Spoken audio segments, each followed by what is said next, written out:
Здравейте, потребители на VBOX, тук при мен е Саката и сега ще покажа някои от началните уроци за новаците в Майнкрафт.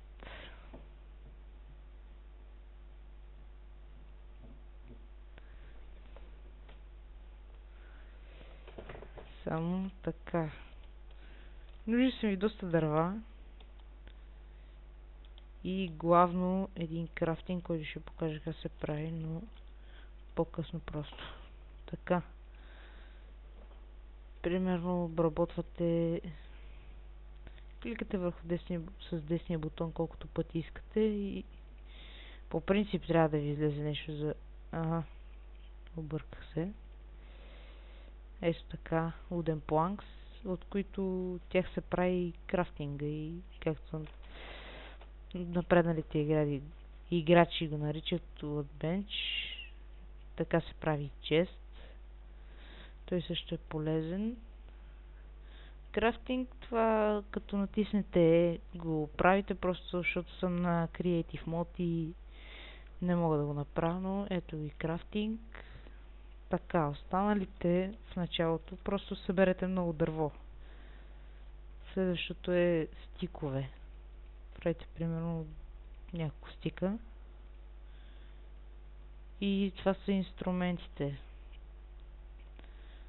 Така е кирката. Едно купче, така е лопатата. Така е мотика, ако искате да правите някакви градинки. Така е брадвата. Така, това е фул дърва. Друго, само да четеме разни глупости.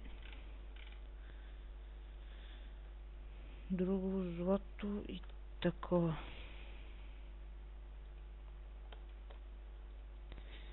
Така, редстоун. И така, цъкате на крафтинга. Това е... може да не е много полезно, но понеже, честно казано, аз не знаех как се прави и човек, с който говоря, сам ми помогна доста. Така се прави компас. Обратното, с златни кюлчета се прави часовник. Доста полезно, но не знам, аз не ги използвам. Другото, ако направите си кирка,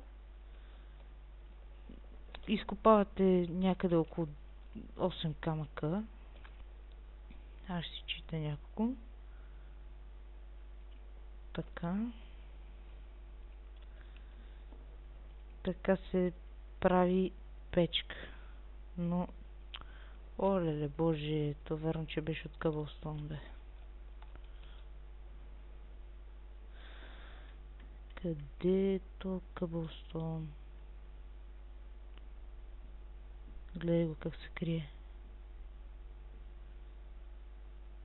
Ага, ето го. Няма да се скриеш лесно. Така. Просто цъкате с десния бутон и ограждате всички полета, освен средата в крафтинга и вуала. Така, за да направите торчове, ще ви трябва кол, който се прави ето така. Слагате малко дърво отгоре, отдолу и отгоре пак дърво. И става чаркол или дървени въглища. После така. Това може да го направите и като натиснете и ще ви излезе 4 крафтинг полета. Просто цъкате с десния бутон и занасяте кол отгоре и получавате 4 торча. Това е доста подходящо.